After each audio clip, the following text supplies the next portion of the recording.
Tonight on Arizona Illustrated, housing for farm laborers, Marabank on the block, and a closer look at 3 Tucson painters.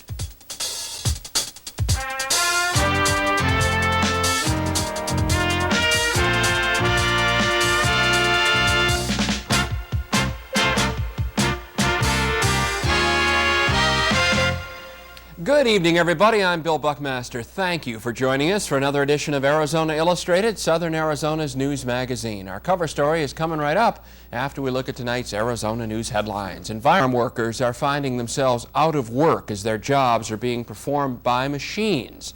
Affordable, modern housing is difficult for most to find, whether or not they're able to keep their jobs on the farm. The Assistant Deputy Secretary of the Department of Labor is visiting the Tucson area to see the progress made in housing and job retraining for Project PrEP. That's Portable Practical Education Preparation. Peggy Giddings has our cover story. Jose Salina was unable to be there when his wife and daughter welcomed Labor Department official John Florez to their home near Sahuarita, south of Tucson. Salina's job at the Farmers Investment Company is proof just as tangible as his home that conditions for former farm workers in southern Arizona are improving. Jose Salina was among the many workers employed by pecan growers. At one time, he and his family lived in a camp much like this one. At one time, there were 3 such camps. Now, this is the only one left, and it is used only for transitional housing. So it's kind of an interesting full circle now. We see families that have come out of the farm labor camps, now living in their own homes. They have the dignity and pride of home ownership, and also the incomes are diversified. Some have stayed with the farm. It's been a permanent labor source. Others have moved on, and maybe one family member still working for the farm and someone's working for another business or a golf course or whatever. So it's provided dual income for the families. The Salina home is one of several built with the help of Project PPEP.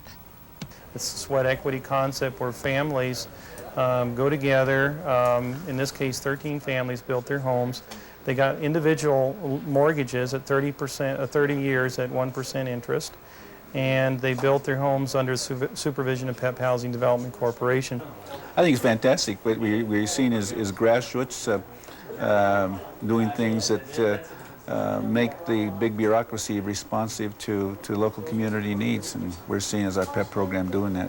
One of the reasons I'm really out here is to look at what unique things our PEP program is doing with housing. I think it's really kind of setting a national tone, because with limited resources, what we're doing is leveraging the dollars to get other agencies to put in dollars, such as HUD, the USDA, Agricultural Administration.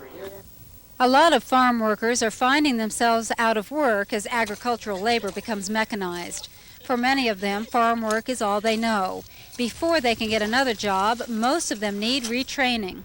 Well, one of the things that John Florez visited in the last 2 days is the 3 PEP Tech training centers, which are nationally accredited schools, trade schools, and we offer computer training and business accounting, computerized accounting, and so forth and so on. These trade schools are very vital. Being nationally accredited, their diplomas are very viable, and we have a 90% placement rate.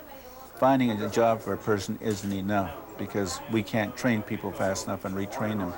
What we're saying is we have to provide the basics, and as I've seen here, while they're learning how to use the computers, they're at the same time learning basic math, reading, writing, and the language skills.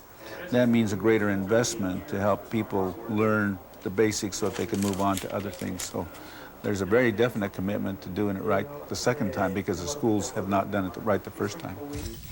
Florez says in order for the U.S. to be competitive in a global economy, American farmers must learn to invest in human resources, farm workers. And I talked to one in North Carolina. He's an apple grower. He says, my wife and I have started a health clinic. It's not so much out of the goodness of our heart, but that we know if we provide that benefit, we're going to get those same farm workers coming to us. The other thing that changed the whole balance is the Immigration Reform and Control Act. That we have right now is people who are in that pool. We have approximately 1.5 million farm workers in this country who are in that legalization pool waiting to get their citizenship. What they now have is options. They don't have to stay on the farm. They're staying on the farm because they want to.